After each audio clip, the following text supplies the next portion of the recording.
Mirá qué morboso que sos, cómo entraste al video. Se dice que la plata todo lo puede, que todo lo soluciona, pero el dinero no siempre implica buena fortuna. Hoy vamos a repasar historias donde el éxito y el poder se chocaron contra el destino, el azar o una mala decisión. Empresarios súper conocidos de las compañías más importantes del país y accidentes que marcaron para siempre a sus empresas. ¿Qué pasó? ¿Se pudo haber evitado? ¿Cómo golpearon estas tragedias a sus compañías? Porque hay un caso puntual donde la muerte del número uno fue un antes y un después en el liderazgo de uno de los grupos más poderosos del país. En fin, vamos a lo nuestro. Hola, mi nombre es Javier Ledesma y hoy quiero que hablemos del trágico final de algunos empresarios. ¡Vamos!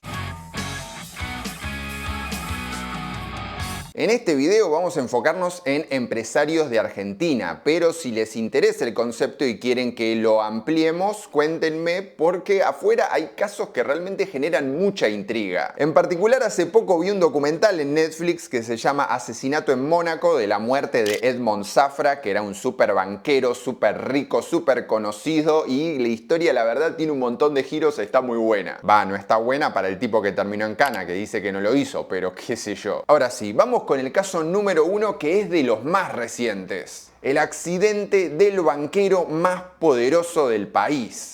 Todo el ecosistema empresario argentino quedó en shock en 2020 con la muerte de Jorge Horacio Brito, el cofundador del Banco Macro. Era la cabeza del segundo banco privado más grande del país, con sucursales en las ciudades más recónditas de la Argentina, y era una persona muy influyente en el sector a través de ADEBA, la Asociación de Bancos. Además tenía negocios agroganaderos en Salta, tenía una desarrolladora, tenía también negocios de energía como Geneia y Camusi, y a Brito también le gustaba mucho hacer otras actividades extracurriculares. Por ejemplo, jugar al pádel, el boxeo, andar a caballo, y era piloto certificado de helicópteros. Si quieren saber más sobre su historia, les dejo por acá el episodio de Secretos Millonarios, pero nosotros vayamos a ver qué pasó esa tarde de 2020. El viernes 20 de noviembre, Jorge Brito fue en su helicóptero privado a un almuerzo con Gustavo Sáenz, el gobernador de Salta. El empresario estaba muy vinculado con esa provincia. En los 90 había comprado el Banco de Salta junto a otros bancos provinciales de los que era agente financiero. Y en la ciudad de Joaquín B. González tenía su campo de cría de ganado, inversor a juramento, otro de los negocios del grupo. Cuestión que después de comer, el helicóptero despegó para ir a esa finca de Brito. Y aunque iba acompañado de un piloto, el empresario decidió tomar la dirección de la aeronave. Después de volar 8 minutos a 1500 metros de altura, pidió modificar la trayectoria original. Avisó que iba a ir a 100 metros sobre el cauce del río Juramento, a través del dique Cabra Corral. No era una ruta nueva, así que era un camino que conocía. La última comunicación con la torre de control fue a las 15:30. 20 minutos después, el aeropuerto de Salta recibió la notificación de que había habido un accidente en esa zona. Y según la Junta de Seguridad de Transporte, esto fue lo que pasó. En el lugar donde iba a pasar el helicóptero operaba una empresa llamada Salta Rafting, que hacía actividades de canopy. A través del río había varios cables señalizados con unos bochones de color naranja. No se sabe si Brito no los vio o los vio tarde y ya no había nada para hacer. La aeronave chocó contra los cables y una de las palas del rotor principal rompió el rotor de cola. El banquero perdió el control y cayó desde 90 metros de altura sobre el cauce del río, que en ese momento estaba bajo por la acción de las compuertas,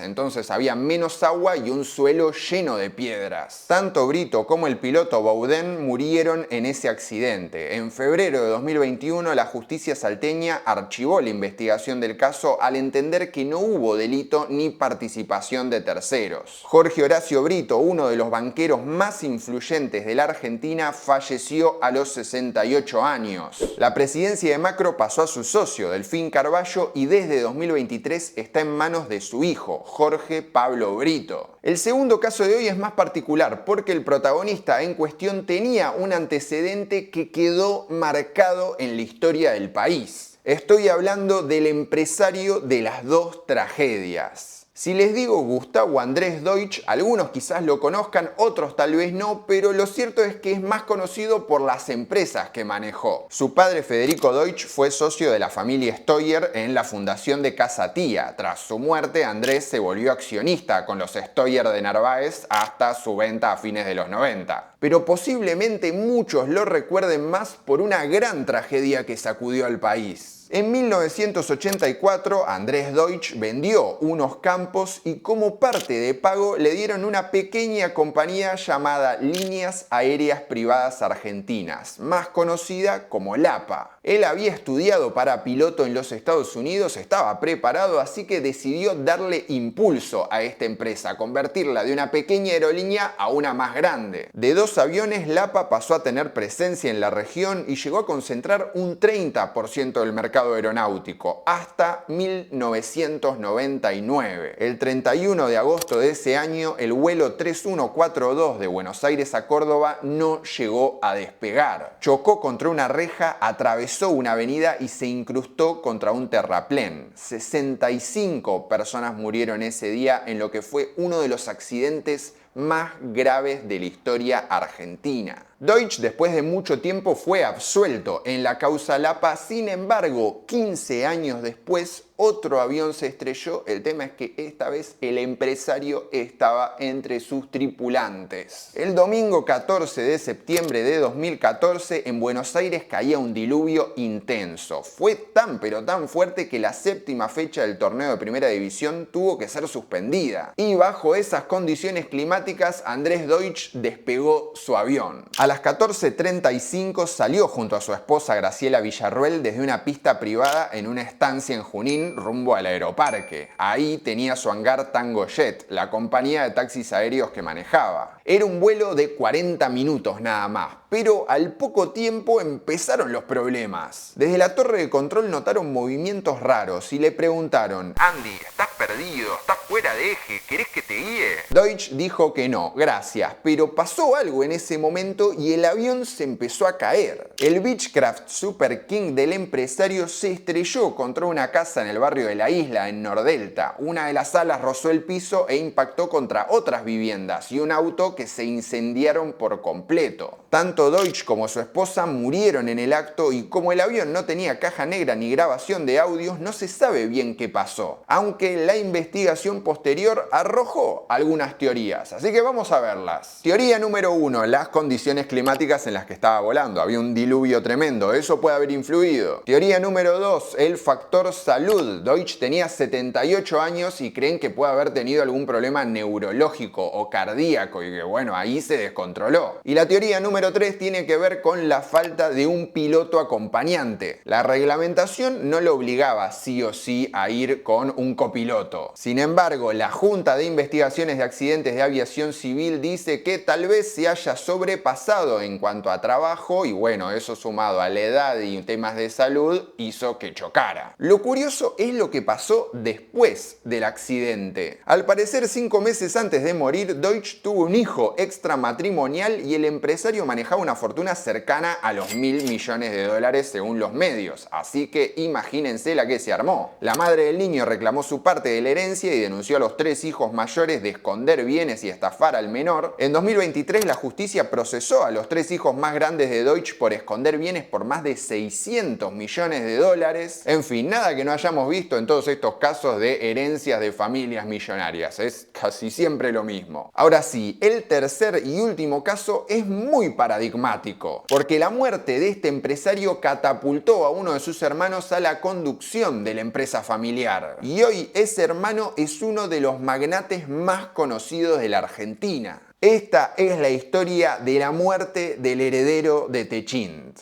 A todos les suena el apellido Roca por Paolo, el capo del grupo, que tiene una fortuna de más de $6.000 millones. Sin embargo, el viaje de esta familia empezó varios años antes. Su abuelo Agostino Roca llegó al país en 1945 y fundó Techint. La manejó hasta el 75 cuando lo sucedió su hijo, Roberto Roca. Y en los 90 llegó el momento de elegir heredero entre sus 3 hijos, Agostino, Gianfelice y Paolo. Y como pasa casi siempre, Roberto eligió al mayor de los 3. Agostino Roca nació en 1946 y a los 31 años entró a trabajar en Techint. Dicen que era bastante tímido, le gustaba la pintura y escalar. Siempre que viajaba sacaba fotos y compartía como su bitácora de viajes en el boletín interno de la empresa. Y otra cosa que le gustaba era volar en su avión Cessna, pero el destino de la familia daría un giro una madrugada de 2001. Que a todo esto no sé si se dice Cessna, se dice Cessna, alguno corríjame abajo en los comentarios, que yo sé que les gusta corregir, pero en este caso quiero que me lo digan. A ver, ese año el grupo Techint y el diario La Nación armaron como una iniciativa. Varias personas iban a viajar desde Buenos Aires a los glaciares de Santa Cruz. La idea era izar una bandera argentina tal como lo había hecho el perito Francisco Moreno en 1877. Nunca pensaron que ese viaje terminaría en tragedia.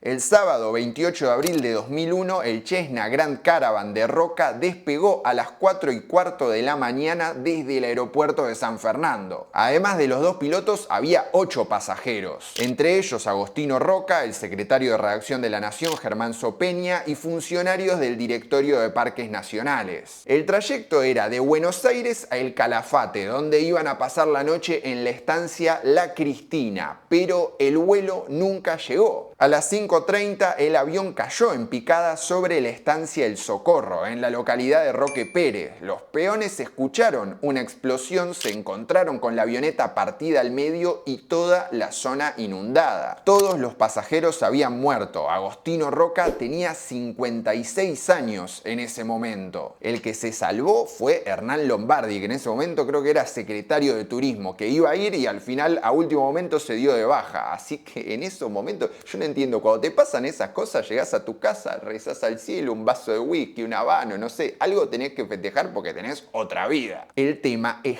qué pasó durante ese vuelo, por qué se cayó. Según el informe de la Junta de Investigaciones, es porque se dio una situación de engelamiento. Así se le dice a la acumulación de hielo en el fuselaje de la aeronave. Poco antes del accidente, el piloto había solicitado ascender para salir del área de formación de hielo. El reporte igual también menciona otro factor. Asegura que el piloto no había tenido el debido descanso, el descanso adecuado la noche anterior, porque había dormido 3 horas nada más. Pero bueno, lo cierto es que la muerte de Agostino cambió por completo el liderazgo de la compañía, porque a partir de ese momento Paolo, el menor de los 3 hermanos, asumió la conducción de Techint y hoy sigue al mando. ¿Qué hubiera pasado si el vuelo llegaba a destino? ¿Paolo alguna vez hubiera llegado a ser presidente de este grupo tan poderoso o hubiera quedado en otra función? Contrafáctico, nunca lo sabremos, pero hasta acá llega esta historia. Recién caigo igual que todas fueron historias de accidentes de aviones. Bueno, no sé, para tratarlo en terapia. Si les gustó el formato, díganme en los comentarios si hay otra historia que conocen ustedes que les gustaría que cuente. Capaz me dicen, no, Javito, en vez de varias historias, contá una sola, pero con más detalle. No sé, díganme todo en los comentarios, que es como el libro de quejas. Y de paso les aviso que la semana próxima sale el primer episodio de Secretos Millonarios On Demand. Es decir, se va a estrenar en la pestaña de videos, no en la pestaña de en vivo. Y ustedes saben que la mayoría de la gente no se queda hasta este momento del video, así que vos que te quedaste te voy a dar un premio y te cuento que el Secretos Millonarios de la semana que viene es de Alan Faena. ¿Cómo hizo ese señor